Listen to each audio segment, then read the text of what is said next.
அதாவது நீ பணத்தை கொடுத்தனா ஜோசியனை புளி விடுவான்.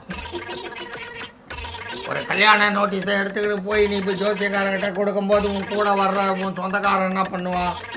இவன் பெரிய பணக்கார வீட்டில் பொண்ணு கட்டுறான்டா, இவன் பெரிய ஆள் ஆகிடுவான் அப்படின்ட்டு அந்த ஜோசியனை மாட்டிக்கு உங்ககிட்ட ஒரு 5000 தள்ளுறேன், இந்த ஜோசியம் சரியில்லைன்னு சொல்லிடுன்னா சொல்லிடுறான். அப்போ இது உண்மையா? பிஸ்னஸ். அப்போ பிஸ்னஸ் தான் இது.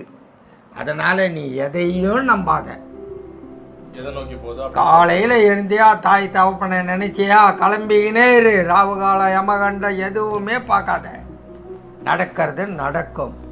நீ ராவுகால யமகண்டத்தில் போவனா இது நடக்கும் அது நடக்குன்னு பயந்து உட்காந்துட்டு நல்ல நேரம் பார்த்து போகும்போது தான் லாரிக்காரன் வந்து அடிப்பான். ஏன்னா உனக்கு நல்ல நேரம், இந்த லாட்டை விட்டே போகிற கிரகத்துக்கு மேலே சொர்க்கத்துக்கு போகிற, அதனால உனக்கு இது நல்ல நேரம் தான். என்னை பொறுத்த வரைக்கும் நீ உயிரோடு இருந்து இந்த ஊரில் உபத்திரத்தை படுறதை விட நீ போய் சேர்றதே மேல்.